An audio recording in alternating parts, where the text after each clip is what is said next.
kapatid. Shall we say praise the Lord? Praise God. Tumaya tayo lahat mga kapatid sa umagang ito. Amen. Pag ganyan ang isip natin, we will love the church, we will love the ministries, amen, and we will love everyone, mga kapatid. Ang Panginoon na nagpadala sa atin ng lingkod niya, higit sa lahat, mga kapatid. Amen. Malakpakan pa natin yung sa Panginoon. Praise God. Kita naman ang mga mabuti pa yung ibon, pag nagutom, alam niya kung saan siya babalik. Lumipat yung hapon pag ano eh. Kaya, doon ako hapon. Sabi, huliin mo nga, buti bumaba na siya, naawa siguro sa akin. Kasi sa amin, ayaw ang tigilan. Sabi ko, kung mga karwasin mo, bumaba siya, mga kapatid. Buti pa yung ibon, no? Sana ganyan tayo, no? Pag nagutom tayo, alam natin kung saan tayo pupunta. Amen. Pag nagutom ang ating kaluluwa, mga kapatid, dapat alam natin kung saan tayo pupunta. Amen.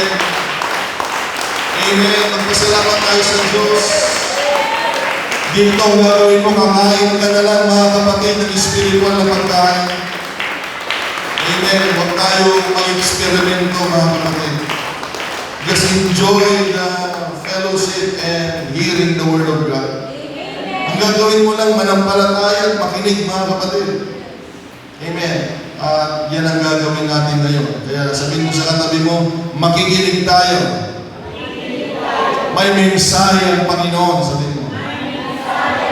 Amen. So, hindi ko muna babasahin yung teksto, mga kapatid. Mamaya ko na babasahin. Dahil sa Biblia naman, yung mga alagad, hindi naman sila Chido nung nangaral sila. Tumayo tayong lahat at buksan natin ang teksto natin. Doon sa Book of Ezra, sa Book of Ezra kasi tinuruan na tayo na pag magbasa ng Biblia, tatayo. Okay? Bilang respeto. Pero pag nangaral yung mga alagad, wala naman. Ang teksto natin ay nasa Book of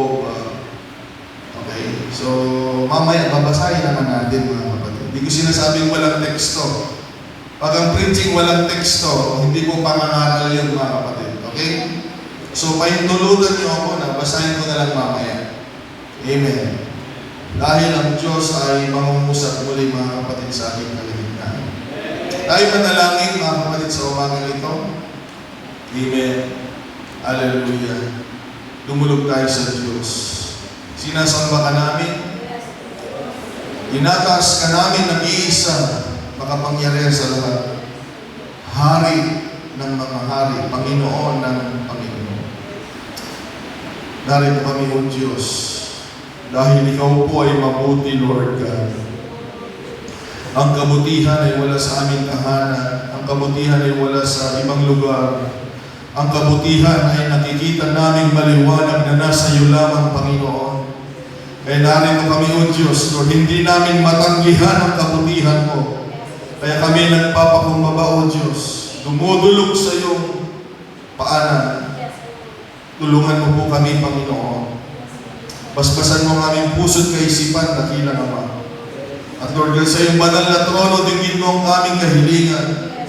Nais ka namin makasama, Panginoon, sa iyong banal na presensya sa araw na ito, Lord. Walang katulad ang presensya mo, Panginoong Diyos, sa aming mga buhay. E binibigyan ka namin laya sa umagang ito, Panginoon, sa tahanan ito, Lord.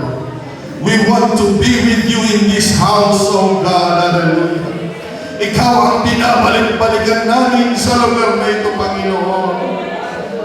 At ikaw lamang ang tunay na magbibigay ng kagalakan sa aming mga puso.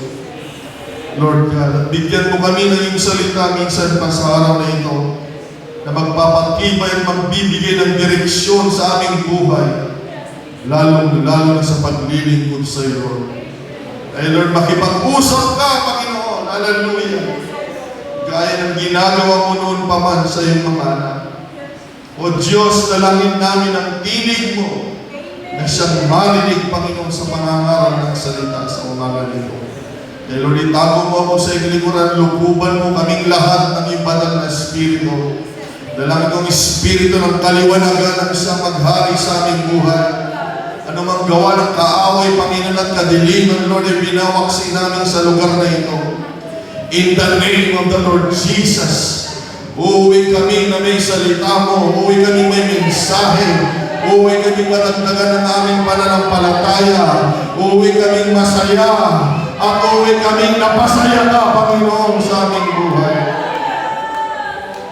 Dinggin mo rin ang aming panalangin sa lugar na ito, Lord. Ano man ang kahilingan ng iyong mga anak. Lord, iabot mo po, Panginoon Diyos, sa kanila. Tulungan mo sila, Panginoon. Pahabagan mo sila, Panginoon Diyos. Ikaw lamang ang tunay na makakatugod sa lahat ng uri ng aming pamilya. Bindisyonan mo, Panginoon, ang gawain na ito sa araw na ito, Lord. Bindisyonan mo at pagpalain mga kapatid namin sa online, Lord God, na makikinig. Pagpalain mo kung bawat isa na makakarinig, Panginoon, ng pangangaral sa araw na ito. Pagpalain mo, Lord God, ang tatanggap ng salita mo, O Diyos. At tanggapin nila ang kanilang kahilingan, Panginoon, sa kanilang buhay. Dalangin din namin mga kapatid na hindi nakarating, Panginoon, na sila po yung ingatan upang sa susunod na gawain ay makasama namin sila ng Diyos. Lord, maraming salamat sa araw na ito. We are thankful, Lord God, for everything you do. And we are excited for all that you are about to do, Lord, to each and every one of us. Maluwalhati ka, Panginoon, ngayon at magpakailan pa man. Thy kingdom come, thy will be done, Lord. We pray all these things as we give all the glory, honor, and praise. In the name of the Lord Jesus Christ, we pray. Amen and amen. Purihin natin ang Panginoon, mga kapatid.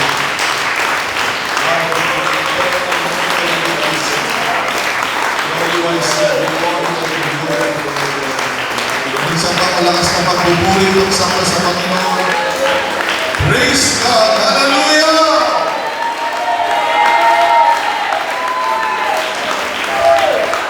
Blessed be the name of God. Bago tayo makakaupo, mga kapatid, ang Panginoon, the Lord wants us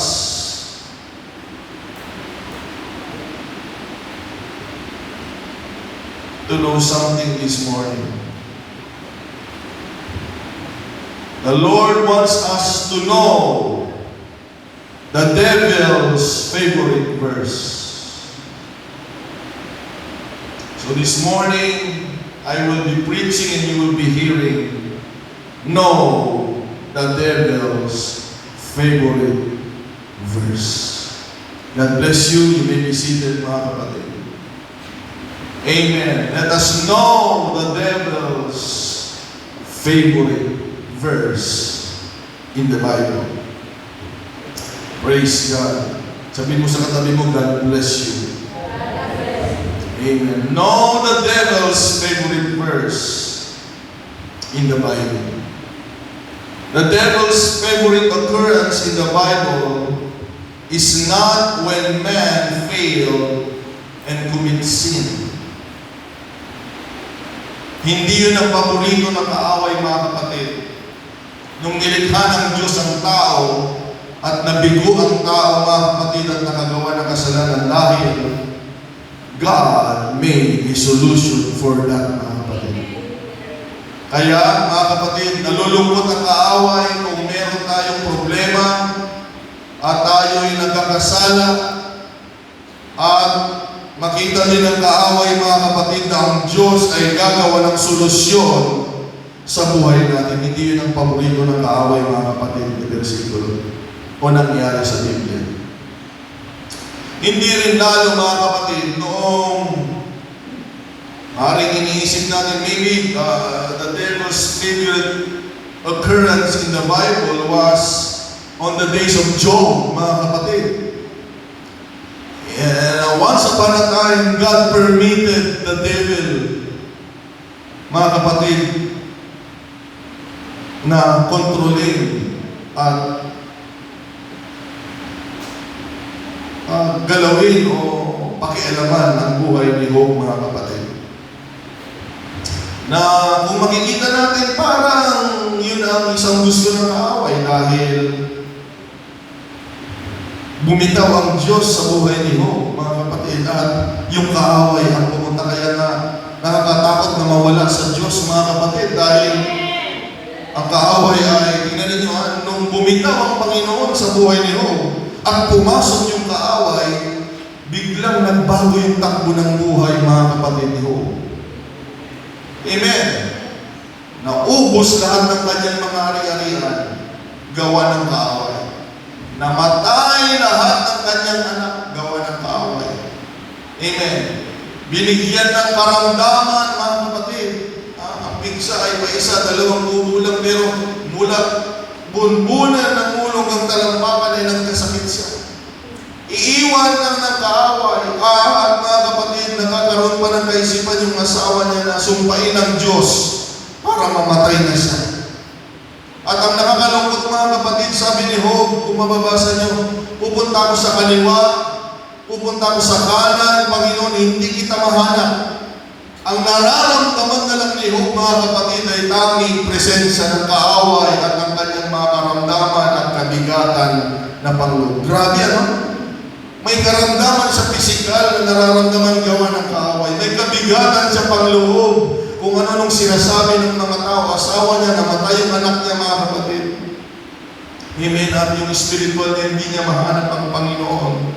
Ang presensya ng kaaway, pero hindi yan ang paborito ng kaaway, mga kapatid.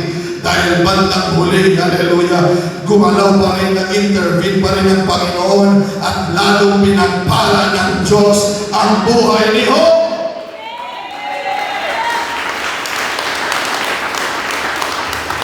Hindi yan ang paborito ng kaaway, mga kapatid. Or maybe isipin ninyo ang paborito ng kaaway ay nung bumaba mismo ang Panginoon sa kanyang pag-ibig, mga kapatid, sa atin. Kaya pahalagahan mo yung sarili mo sa harapan ng Panginoon na tayo nang iwanan ng trono para tayong mga makasalanan ay mapatawad, mga kapatid. Hallelujah! Hindi siya pumunta dahil banal ang tao. Hindi siya pumunta dahil mabait ang tao. Bumaba ang Panginoon dahil sa ating kasalanan, mga kapatid. At ang tanging desire ng kaaway, mga kapatid, is to kill Jesus Christ, mga kapatid. To put Jesus to death. Yan ang gustong-gusto ng plano ng kaaway, mga kapatid.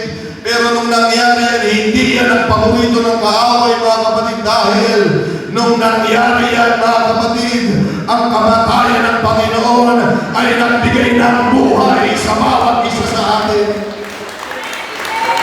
O purihin ng Panginoon kahit anong gawin ng kaaway. Hallelujah! May mas magandang gagawin ng Diyos. Anong ibig sabihin yan? Ano man ang masamang bagay na mangyari sa atin, kung meron tayong Panginoon, meron pwedeng magandang mangyari sa bawat isa sa atin. Kaya sabihin mo sa katabi mo, sa sarili mo, huwag kang manghinaan ng loob. Hanggang may Panginoon, may magandang mangyayari. Palagpakan natin at sambahin ng Panginoon Diyos. Naniniwala ka ba na mayroong magandang mangyayari? Dahil ang totoo, hindi tayo babalik dito kung palala ang buhay natin. Hindi tayo babalik dito kung alam natin mapapahamak tayo. Pero alam natin may Diyos tayong mabuti. O purihin ang pangalan ng Panginoong Diyos.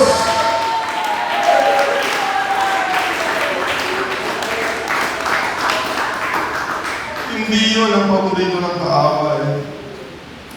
Kahit anong gawin niya, pag trumabaho ang Panginoon, laging mayroong tagumpay, may pagpapala. Kaya huwag na tayong babalik sa dati nating buhay, labas sa Panginoon dahil walang pag-asa. Ngunit sa kamay ng Panginoon, ano man ang gawin sa iyo ng kaaway, kung mananatili tayo sa Diyos, Hallelujah! May magandang mangyayari. Makinig ka, uwi ka sa umagang ito, mga kapatid. Natandaan mo habang merong Diyos, may magandang mangyayari.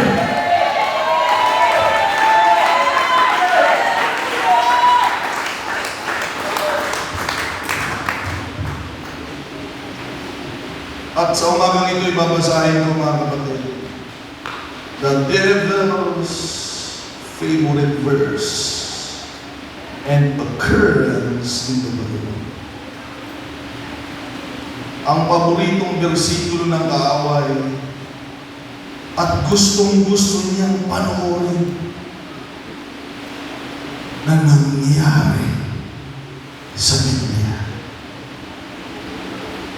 It was in the book of Ezekiel, chapter 22, verse 30 to 31. And the Lord said, mga kapatid, hear the word of the Lord this morning.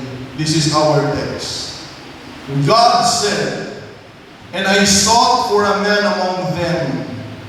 He is talking about Jerusalem, the holy city. Amen.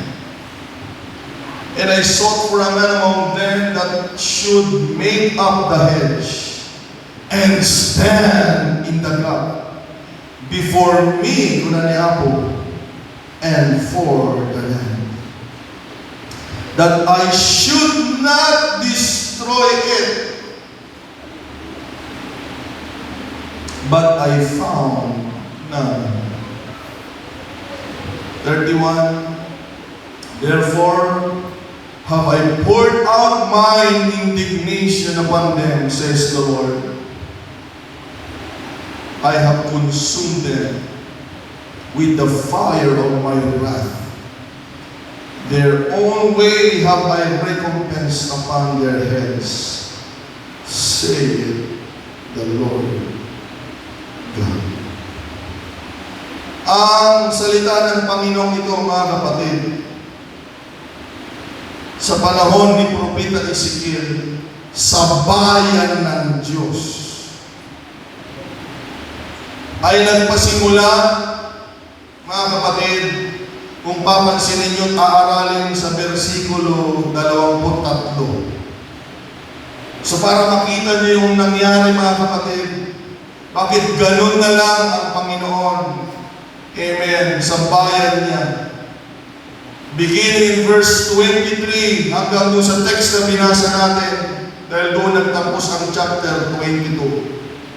Sa panahon na yan, mga kapatid, ang bayan ng Jerusalem, ang sinabi ko kanina is the holy city. Amen. The city of David. The city of God's people. The place na paborito ng Panginoon, mga kapatid.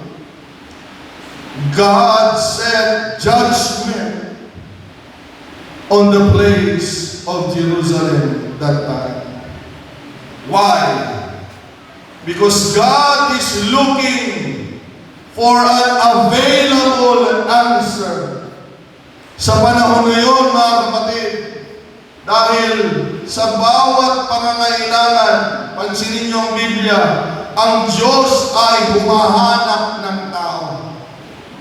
Tandaan niyo yan, mga kapatid. Kaya huwag tayo magpapaloko sa kaaway, sa Diyos lang. Yes, gusto ng Diyos yan. Pero sa bawat panahon, kailangan niya ng tao, mga kapatid. Kailangan niya ng Abraham.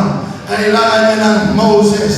In every generation, God needs a man of an hour, mga kapatid. Sa bawat panahon, kaya matatapos din yung panahon ko dito, mga kapatid. Huwag kayo magmadali na. Dahil bawat panahon, ang Diyos pala ay hahanap ng magagamit niyang tao sa bawat pangangailangan, mga kapatid, na nakikita niya. So we say, praise the Lord. Ngunit, mga kapatid, sa tagpong yun, para tulungan niya. Tingnan ninyo, kunin niya ang bayan ng Israel sa Egypt, He needs a man. Amen? Para mapalaya, para makapagsamba sa Diyos, para makapagpatuloy na mamuhay ayon sa kalooban ng Panginoon. Ulitin ko, para mapalaya ang bayan niya, para makasunod at makasamba sa Panginoon, at para makapamumuhay tayo sa kalooban ng Diyos. God is looking for a man, mga kapatid. But unfortunately,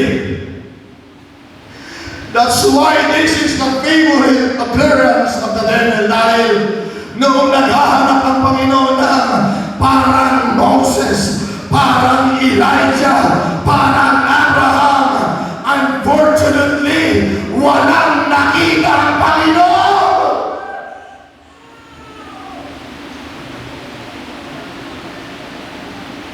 Alam niyo ba kung ba't siya naghahanap, mga kapatid? Nung tumingin siya, basahin niya sa bahay ninyo, verse 24 hanggang verse 29. Nung tinignan niyo yung bayan ng Israel, ng Jerusalem, mga kapatid, may mga propeta doon, may mga priest doon, may mga princesses doon, mga kapatid. But they are not doing their job. May propeta, may mga pare, may mga namumuno, hindi nila ginagawa, mga kapatid, ang trabaho nila. Kaya ginawa ng Panginoon sa verse 24, tinignan niya yung mga tao, mga kapatid. Tinignan niya yung mga tao, hallelujah. And the land was not clean, hallelujah, because of it. Kapag hindi nakakalingkod ang bayan ng mga anak ng Diyos, mga kapatid, ang lugar ay nagiging marumi. Kaya maglingkod tayo sa Panginoon sa lugar na ito para tumaloy, hallelujah, ang paglilinis ng Diyos sa buhay namin hanggang sa ating mga pamilya.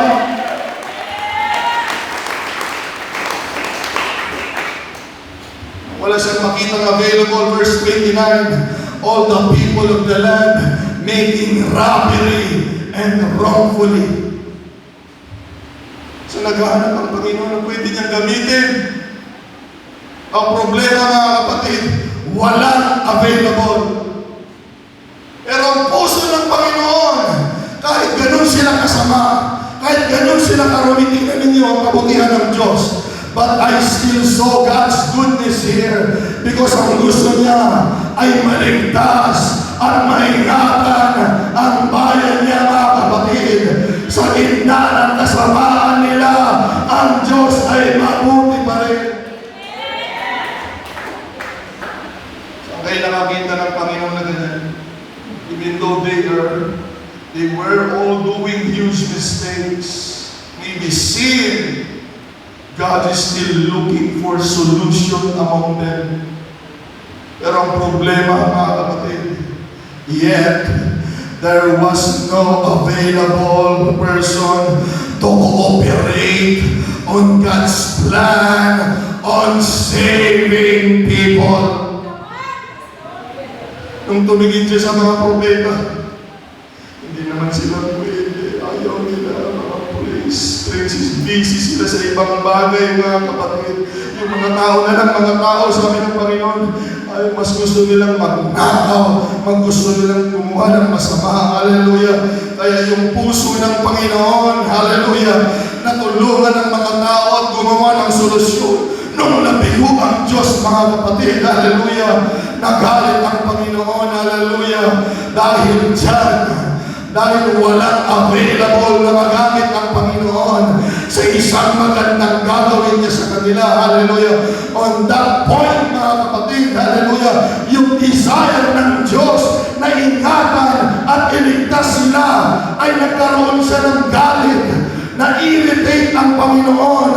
Ang resulta, nagkaroon ng Diyos ng indignation at imbis sa libin sila dahil walang magpagamit, binayaan na ng Panginoon na sila ay matupok sa galit ng Diyos.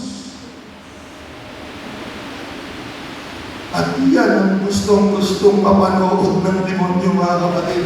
kukuha pa yan ng popcorn. Yung Diyos na gustong magligtas, ayan, pinapatay na sila. Hindi dahil kasalanan ng Diyos, kung hindi, walang taong available na makipag-cooperate sa Diyos na may gagawin siya sa mga tao. Hear me now, people of God. Do not become an answer for the devil's desire.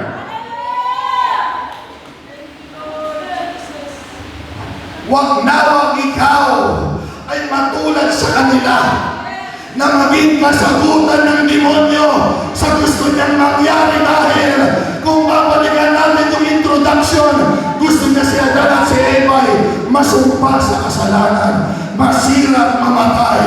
Gusto ng kaaway si Job ay hindi na magpalain, magdusa. Si Jesus mamatay na hindi mabuhay na maguli. Yan ang gustong mapanood ng kaaway. Kaya kung itong Diyos na mabuti na gustong tumulong sa tao at hindi nakapagliligtas dahil walang taong magpapagamit, parusang darating sa tao, at yan ang gustong mangyari ng kaaway.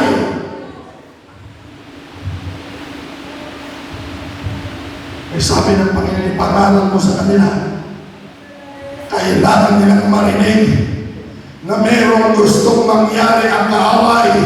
Hallelujah. Kung ako, sabi ng Panginoon, meron akong gustong mangyaring pagliligtas ang kaaway. Meron din siyang gustong mangyari na nangyari na sa Biblia. God's frustration is the devil's answered prayer to mankind. Hallelujah. Yan ang paborito ng kaaway, mga kapatid. Yung Diyos na nagliligtas, yung Diyos na mabuti, na dapat makita natin, na dapat maramdaman natin, dahil walang magpagamit, dahil walang available. Hindi na nila natikman ang kabutihan ng Diyos. Hindi nila natikman ang pagpapatawad at pagliligtas, dahil walang available na makipag-cooperate sa plano ng Panginoon. Hallelujah. Isipin ninyo ito. Yung iba hindi ako naiintindihan, pero isipin ninyo, kung walang pinadala ang Panginoon sa bayan na ito, hanggang ngayon, sumasamba ka pa rin sa tatlong Diyos. Hanggang ngayon, tumatawag ka pa rin sa Diyos-Diyosan. Hanggang ngayon, hindi pa rin napatawad ang kasalanan mo. Pero, nung merong ginamit ng Panginoon, alam mo na, kilala mo na siya, gumanda ng buhay mo, at nakikita mo ang pagliligtas ng Diyos sa bayan na ito, mga kapatid. Pupurihin natin ang Panginoon.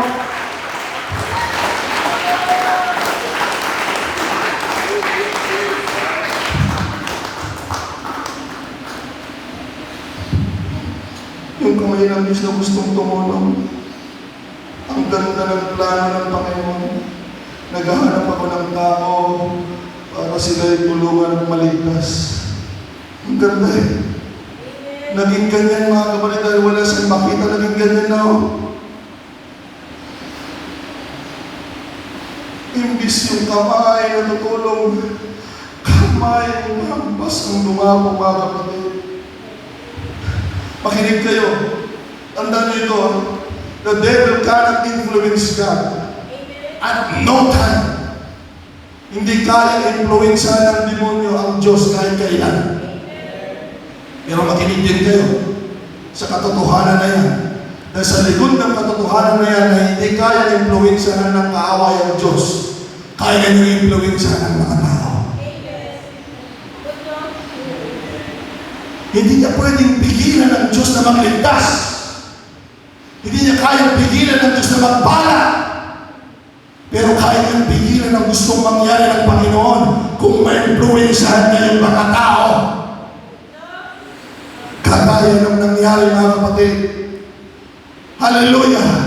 the devil can implore mankind that they would not cooperate on God, that will make a disaster and will make for the devils to prepare a watching a favorite movie, mga kapatid, because he wants to see the people of God not being saved but being consumed.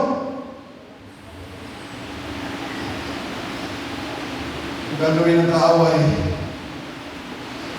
Alam niya, mabait ang Diyos, makapangyarihan ang Diyos, magliligtas ang Diyos, magpapatawad ang Diyos, kaya gagawin ng kaaway. Dito ako sa mga tao. Amen. Dahil kung walang magpapagamit, walang gagamitin ng Diyos. Tandaan niya, kung walang magpapagamit, walang gagamitin ng Diyos. At nangyari ang nakakalungkot na istorya sa Book of Ezekiel. Kung pwede ko lang burahin, Panginoon, kahit susugat ako ng dugo ko ngayon, ayaw kong makita yung nangyari, Panginoon, na naghahanap ka ng tao dahil meron kang gagawin, pero nangyari ang parusa sa kanila. Pakinggan niyo ito, mga kapatid. Sabi ko, kung may magagawa ko para burahin, buburahin ko yun. Pero nakakalungkot na katotohanan, Jay, nangyari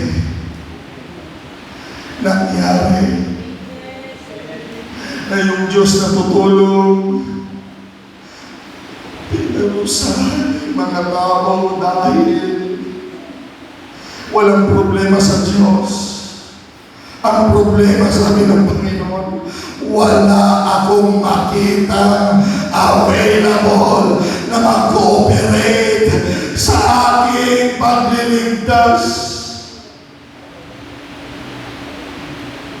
Nangyari na. Pastor, anong magagawa natin? Nangyari na eh. Nandiyan pa ba kayo, mga kapatid? Pastor, nangyari na. Hindi ko nga magpura. Gusto mong burahin. Makinig kayo. Ano magagawa natin, Pastor? Huwag na natin hayaang mangyari ulit, mga kapatid. Hallelujah! Sabi ko, hayaan na natin na minsan nangyari yun sa harap ng Panginoon at sa bayan niya at simula sa araw na ito. Hallelujah! Huwag na tayo papayag na mangyari pa ulit.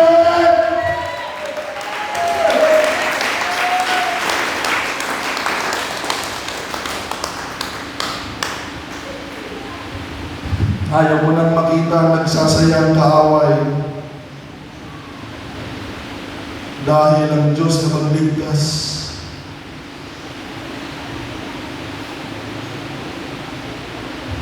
Pumunta ang Panginoon na magligtas. Pumunta siya magligtas, mga kapatid. Dahil wala siyang makitang available na mag-cooperate sa kanyang pagliligtas.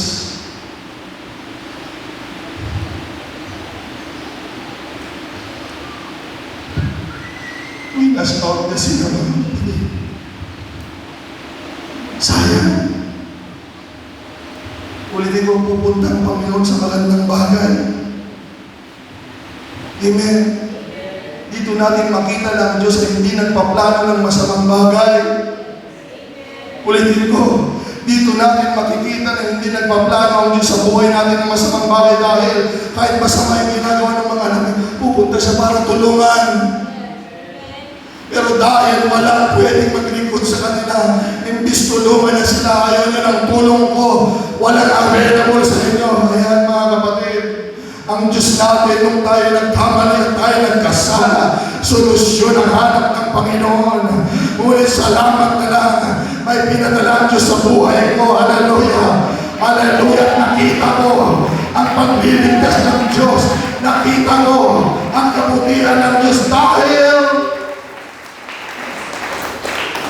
may nagpagamit sa buhay ko.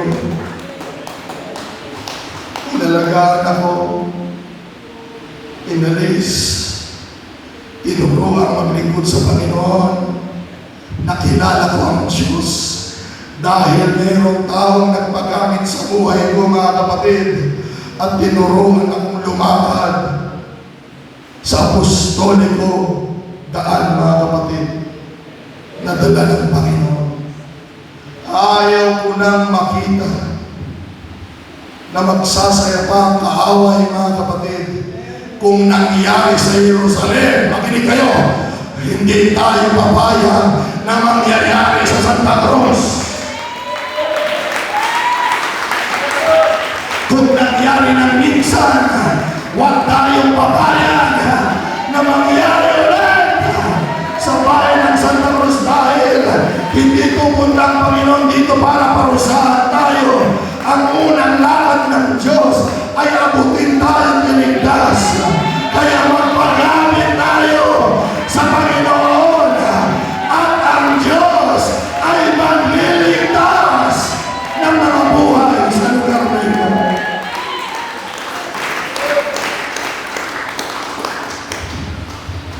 Minsan na siyang nagsaya si kaaway, mga kapatid. Sa umagang ito, hallelujah, huwag na natin siyang pasayahin sa bayan na ito. It's time to see God happy on saving people. Hallelujah! Hallelujah! Gusto natin makita ang Diyos ang masaya na meron na naman siyang pamilyang ililigtas, na meron na naman mga taong ililigtas, na meron na mga kasalanan na naman panatawarin, at mga walang direksyon na magkakaroon ng magandang buhay kung tayo ay nagpapagalit sa Panginoon. Palagpagan natin ang Panginoon.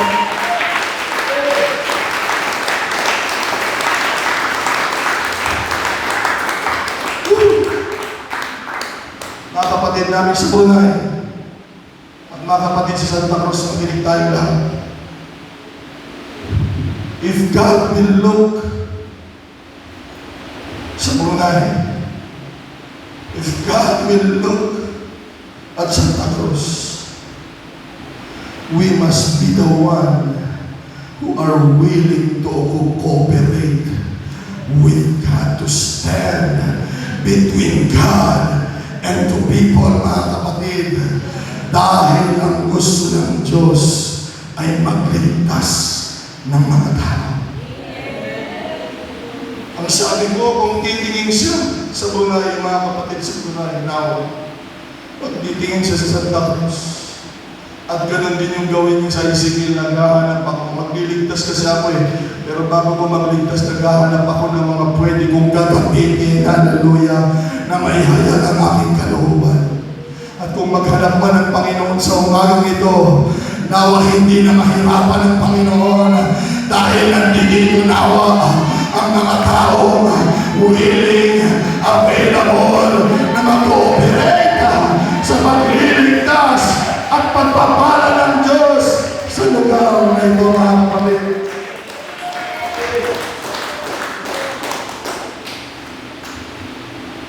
Talihin natin.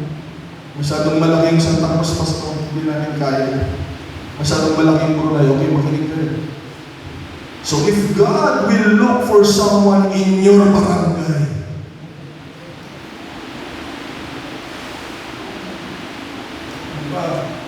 nag-iba na, mga kapatid, nagatagudin na, lumipat na. Awang lusot ko mukhang Diyos ay maghahanap sa barangay ninyo kung saan kayo nakatira. Nakagaya ng sa Buko Bisigil, magliligtas ako at gusto kong mabakudan, maproteksyonan ng bahay ko, pero kailangan ko munang makita. Kung ang Diyos ay titingin sa inyong mga barangay, makinig ka, ikaw now, you should be the one that will be available, mga kapatid, to cooperate with God on saving people.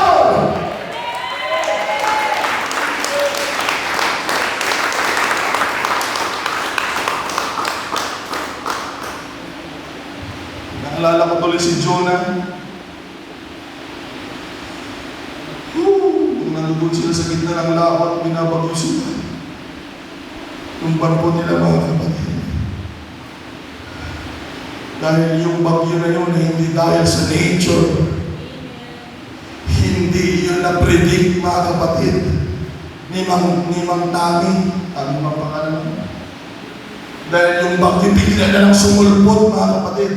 Dahil si Jonah ay binigyan ng Panginoon ng direksyon. Pero pumunta siya sa ibang direksyon. Yung ginawa ng Panginoon, makinig ka mga anak ng Diyos. Huwag nawang magpadala ng bagyo ang Diyos sa buhay mo mga kapatid. Kung binigyan ka niya ng direksyon, manatili ka dahil kahit anong gawin mo, Jonah, ibabalik ka pa rin ng Panginoon sa direksyon ng Diyos. Kaya ang gawin natin, makipag-cooperate na tayo!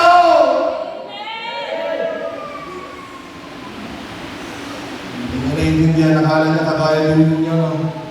Nakaya niyong takasan. Kaya niyong taguan.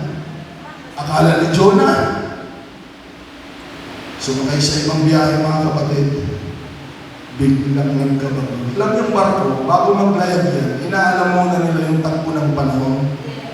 Malayo pa yung bagyo, cancel na yung biyahe. So alam nila, smooth sailing mga kapatid, kaya ginalaw nila yung travel. Pagdating nila sa laot mga kapatid, surprise! Sabi nila, biglang bumagyo.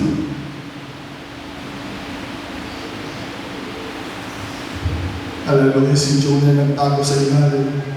Ang mga tao doon, hindi nila alam ang gawin nila. Mabigat yung barko. Kaya gawin natin, bawasan natin yung laman. Tinapon nila lahat ng laman, mga kapatid, para dumaan yung barko, para lulutang lang, mga kapatid. Pero wala pa rin, mga kapatid, hindi nila alam ang gagawin nila hanggang sa sila'y tumawag sa Diyos. Kanya-kanya sila tumatawag sa Panginoon. Iba-ibang relihiyon nila, nasubukan nila bang nasa isang lugar mga kapatid, hindi lang doon ni isang relihiyon.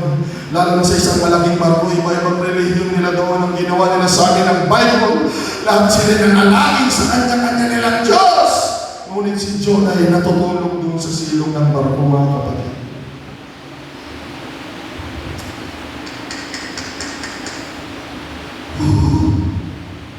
Alam niyo ba ang solusyon? Hindi yung dalangin nila kailangan natin mga kapatid. Ang kailangan nila ay yung dalangin ng tao ng Panginoon na nasa ilalim.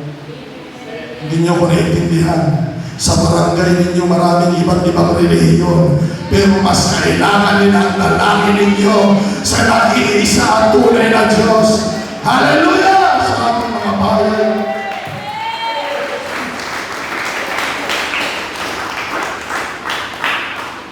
Wala pa rin sumagot na Diyos dahil hindi naman tunay na Diyos yung Diyos din. Nakita nila si Jonah. Sabi nila, wala walang sumasagot. Sabi nila, siguro mayroong isa ditong taong sinumpa. Sabi nila. Amen. So nakita nila si Jonah habang sila tumatawag sa Diyos. Bakit anong ginagawa mo dyan? Ba't ka tumawag sa Diyos mo? At doon nakonsensa si Jonah. May trabaho siya na ililigtas ng Panginoon at balaan ang bayan ng Nineveh. Pero ginagawa niya yung sarili niyang hindi available, kaya ang nangyayari, nagkakaroon ng problema sa Nineveh. Nawawalan sila ng pag-asa at oras.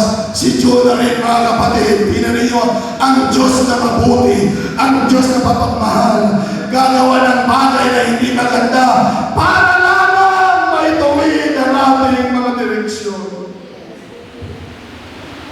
Kaya sabi ni Jonah, ako ang may kasalanan, may direksyon ng Diyos sa akin. Hindi ako sumunod, sabi niya, ihulog niyo na lang ako. Amen. Itapon niyo na lang ako. Pagtapon sa kanya mga kapatid, biglang nagtahimik ang dagat. Ibig sabihin mga kapatid, amen. Hallelujah. Ang puso ni Jonah, sabi niya, kahit mamatay na lang ako dahil kawawa itong mga kasama ko sa barko, kawawa ang mga taga-Nineveh na hindi ako sumunod sa Panginoon. Amen.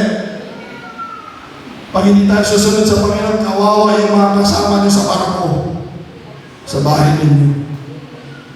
Kawawa yung Nineveh na makikita sinasabi nilang kaligtasan ng Panginoon at pagtutuwid ng Diyos.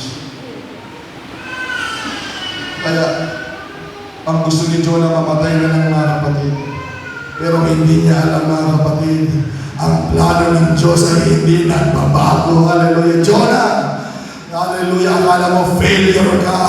Pero lagi mong tandaan, ang plano ng Diyos ay hindi nagbabago. Dahil nung hinulog siya sa dagat, alam natin ang istorya, may hinanda ang Panginoon na submarine. Submarine ba yun mga kapatid? Ha? Kung ako si Lord, hindi submarine yung ipagpadala ko eh. Torpedo minsan. Sumabog na si Jonah. Tatawag! Madali sa Diyos na tumawag muli ng ibang tao. Pero dahil ang Panginoon ay buo mga kapatid, hallelujah. Buo ang Diyos, makinig kayo. Hallelujah, buo ang Diyos ang plano niya. Nagpadala ang Diyos ng malaking isda, mga kapatid, upang siya ilulukin. At anong nangyari?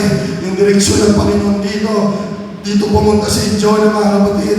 Gumawa ang Panginoon ng paraan na iluwag si Jonah malapit sa Nineveh. At makinig kayo mga kapatid, maaaring marami dito ang kagaya ni Jonah na nahihirapang sumunod sa kalooban ng Diyos dahil may pinapagawang Panginoon sa buhay natin. Makinig kayo, huwag mong pangaraping mamatay at huwag mong pangaraping mawala. Dahil nung niluwa si Jonah ng malaking isda, ang sabi ng Bible mga kapatid, and Jonah heard the word of the Lord again. Narinig ulit ni Jonah yung sinabi sa kanya nung una. Ibig sabihin, hindi pa rin nagbabago ang takbo ng isip ng Panginoon na gamitin si Jonah sa kanyang pagkakamali. Gusto ka bang gamitin ng Panginoon kung itatama natin ang lahat? At noong naging available na siya, anong nangyari mga kapatid? Tingnan ninyo, nagkamali ang hinahanap ng Panginoon kanina sa Ezekiel ay magagamit. Si Jonah ay halimbawa na ginagamit ko na tao hindi pumayag pero muling nagpagamit sa Diyos. Anong nangyari? Nung merong tao naging available na kagaya ni Jonah na inayos na niya ang buhay, anong nangyari? Yung Nineveh, isang buong nasyon, nagkaroon ng takot at pagsisisi sa Diyos, mga kapatid. Ganyan ang mangyayari kung merong mga tao sa bawat barangay na magpapagamit sa Panginoon. May gagawin ng Panginoon sa bawat lugar kung merong mga tao magpapagamit sa Panginoon. Eh, huwag tayo maging selfish kagaya ni Jonah. Tayo na lang ang maligtas. Okay na ito, Pastor. Okay na itong bilang natin 50, masaya na tayo. Pag nag-60 tayo, sobrang dami na yun. Kasama pala yung mga bata, hindi mabigat. Pag nag-80 tayo, Pastor, tama na yan, sobrang dami. Mahimik tayo mga kapatid. Dahil ang Diyos natin, makinig ka sa kanyang kaputihan, hindi siya titigil para magligtas. Huwag kang malungkot dahil mga kasama na doon yung mga mahal mo sa buhay ay ililigtas ng Panginoon.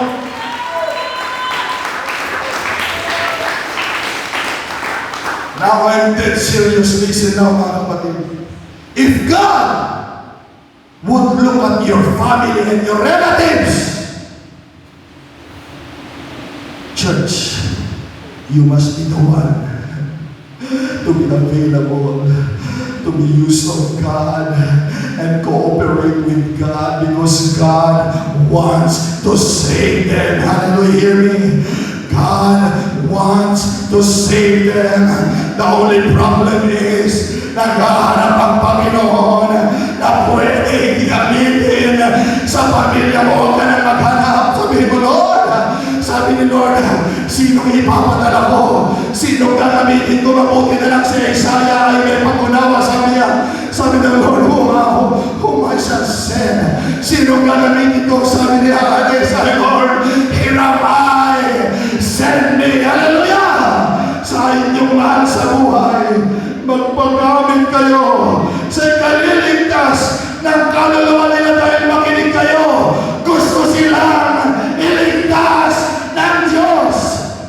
nanay mo gustong iligtas ng Diyos.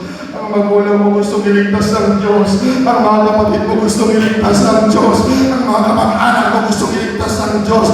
Pero kailangan ng Panginoon, kailangan kong makita, merong magpagamit sa kaligtasan ng kanilang kaluluwa. Oh, I feel the Holy Ghost.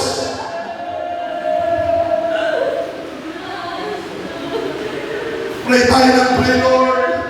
Gumamit ka ng instrumento, pero ang totoo, naghahanap si Lord ng available para sa nanay mo, para sa pamilya mo, para sa kamag-anak mo, sa kaligtasan gagawin ng Diyos sa buhay nila dahil kung gaano mo gustong maligtas sila, makinig ka, mas lalong gusto ng Diyos na iligtas ang mahal mo sa buhay.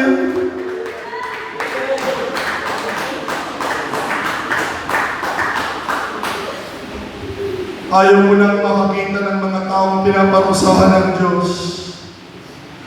Ang gusto mong makita, mga taong makasalanan walang direksyon, ninaabot ng Panginoon dahil merong mga nagpapagamit, dahil merong mga available, hallelujah, sa kalooban ng Panginoong Diyos.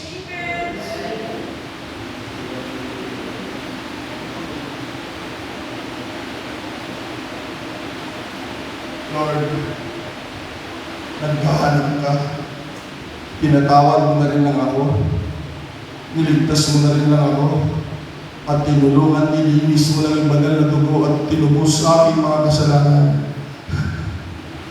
Bakit hindi na lang ako kayong gamitin, Panginoon, habang tayo tumatayo, mga kapatid, mahaba pang oras, but I feel the Holy Ghost in the house, hallelujah.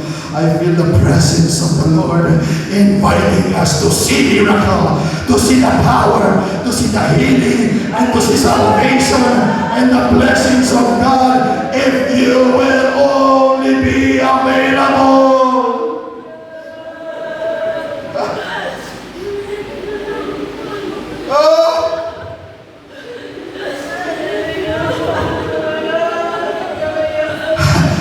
Church, God is looking for someone who will cooperate and stand. Yes!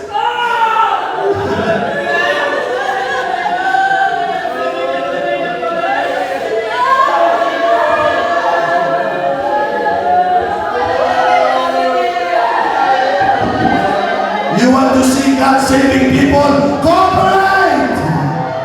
You want to see God saving people and your loved ones? Cooperate!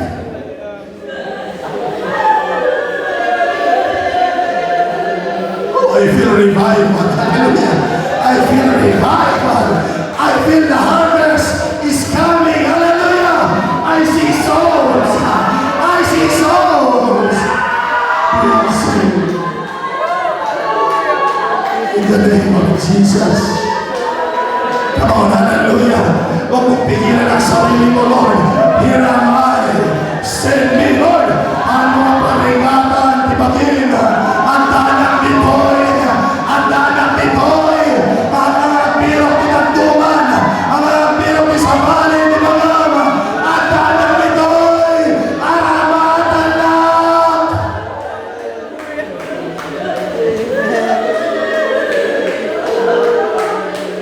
Come on, hallelujah. In the name of Jesus. Oh, hallelujah. The Holy Ghost, hallelujah. The Holy Ghost is here. The Holy Ghost is touching you, hallelujah. The Holy Ghost is talking to you. May kinakausap ang Panginoon.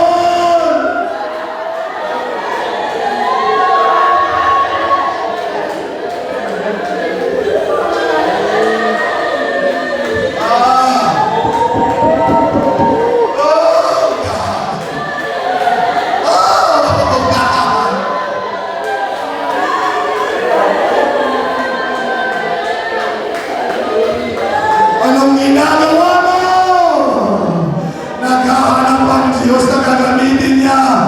Anong ginagawa mo?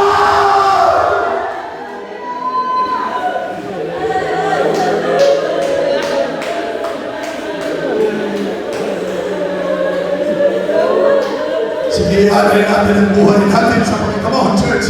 Yan ang pinakamagandang magagawa mo, come on, Brother Virgilio. Ang pinakamagandang magagawa mo sa Panginoon, hallelujah, ay magpagamit sa kalooban ng Panginoon.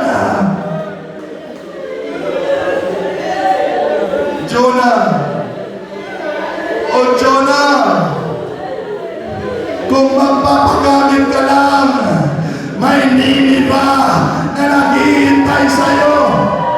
Woo! Kapatid, kung magpapagamit ka lang, may pamilya ka na naghihintay sa pagliligtas ng Diyos.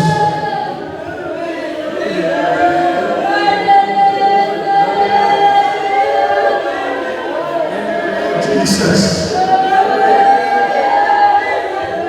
Oh, Jesus. Matatapos na naman ang taong 2022. Papayag ka ba ng pamilya mo ay nililinlang ng kaaway? Hallelujah! Papayag ka ba na masaya ang kaaway? Hallelujah! Samantalang gusto silang iligtas ng Diyos. Hallelujah! We will do something. We will do something. We will pray. We will do everything for the salvation of the soul.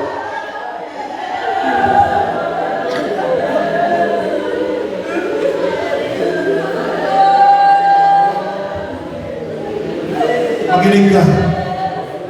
Huwag mo nang tatanungin sa Diyos ito. Marahil meron dito nagtatanong sa Panginoon.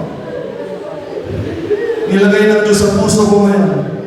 Huwag mo nang tanongin ng Diyos kung kalooban niya na iligtas ang iyong pamilya. Dahil ang kalooban ng Diyos, handa ka na ba? Ang kalooban ng Diyos ay walang mapahamak kung hindi lahat ay maligtas. At huwag mo siyang tatanungin, Lord, ba't di pa siya naliligtas kung gusto mo? Ikaw ang tinatanong ng Panginoon. Naghahanap ako ng magagamit. Naghahanap ako ng mga gamit. Naghahanap ako ng available. Dahil gusto ko silang iligtas. Huwag ka nang maghanap ng iba. Ikaw yun. At sabihin mo, ako yun. Ako ang gagamitin ng Panginoon. Ako ang gagamitin ng Panginoon. Kasama mo ang Panginoon. Ang salita ng Diyos ay sumasa iyo. Ang pangalan ni Jesus ay sumasa iyo. Ang presensya ng Panginoon ay sumasa iyo. Ipagamit mo yan. Hallelujah. Ipagamit mo yan. At makikita mo sa iyong kamay, makinig ka. Makikita mo sa iyong kamay. Lalo ba nagpapatungan ng iyong kamay na may sakit? Magkakaroon ng kagalingan. Ano man ang iyong hihiling sa pangalan ng Panginoon. Makikita mo ang kasagutan kung ikaw ay mag-cooperate. Pastor, give me a verse. Talk to me, God, give me a verse. And Jesus said, seek ye first the kingdom of God and His righteousness. Are you ready? And all these things shall be added unto you.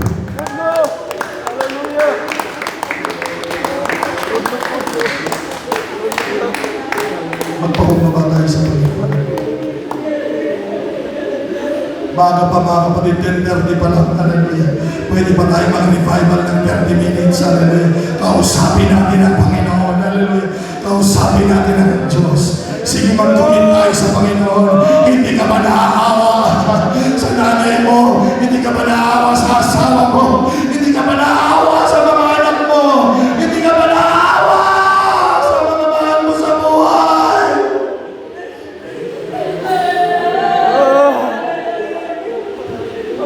Come on, open your mouth. Hallelujah. Hallelujah. Open your mouth and talk to God.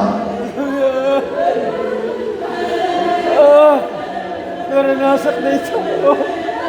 Ang gawa biniro ko. Oh, yes. Na ako. Hallelujah. Sarili lang ako. Gumambok.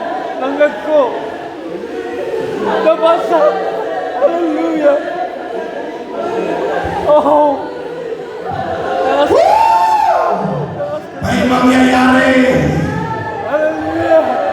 Sabi ko, may mangyayari. Hallelujah. Thank you, Jesus. Thank you, Jesus. Kapag lumanap ka ng partner mo, babae sa babae, lalaki sa lalaki, yung hindi magkamag-anak. Babae sa babae, lalaki sa lalaki, yung hindi magkamag-anak. Ngayon, gusto mong maligtas yung pamilya mo. Ngayon ang gagawin mo, gusto mong maligtas yung pamilya ng kasama mo. Hallelujah! Let the love of God, hallelujah. Let the love of God, woo! Hallelujah. Sabihin mo, Lord, gusto kong makita yung pamilya niya. Ililigtas mo, gagamitin mo, kasama naming sasamba sa pangalan mo, sa lugar na ito, sa church mo, sa gawain mo. I want to see them.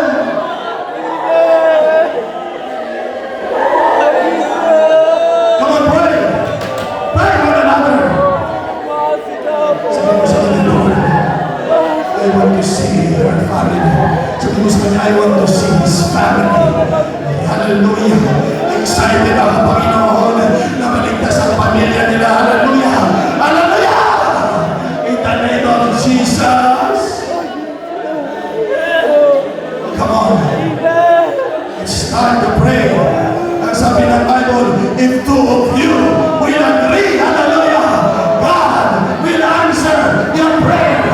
If two of you will agree, God Hallelujah. will answer. Ang Isaya nga po. Ramado po kayo sila kay isa na doon. Lord Jesus. Sabi Ang natin, Isaya. yes, Lord.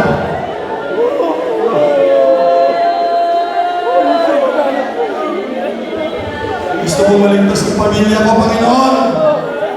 Pero gusto kong makita ang pamilya niya maligtas. Hindi niyo ko naiintindihan.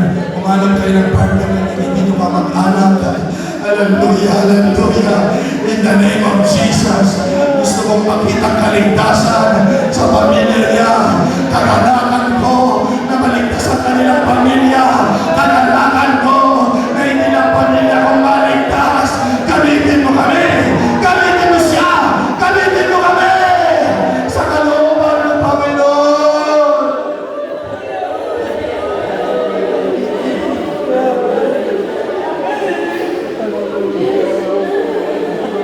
Come on, Jonah. Kalimutan mo ang nakaraan. Itama natin ang lahat. At may naghihintay na Niniva. May naghihintay na kaligtasan. Hallelujah! May naghihintay!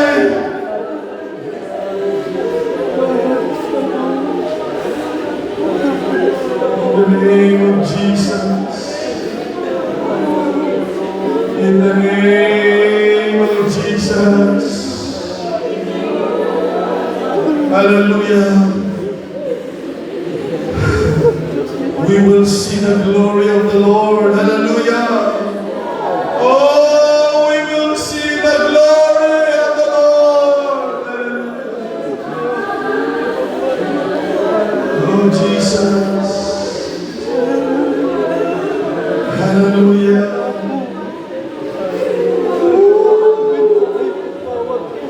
If you will only be available, you will see something from the Lord. Hallelujah. Miracles will happen. Amen. Salvation will happen. If we will be available and cooperate. Pinakita ng Diyos ang paborito ng demonyo na nangyari sa Biblia. Pinakita niya ito upang hindi tayo papayag na maulit muli. Sabihin mo, Hindi mangyayari sa pamilya ko yun hanggang naglilingkod ako sa Panginoon. Hanggang ako ang pastor sa Santo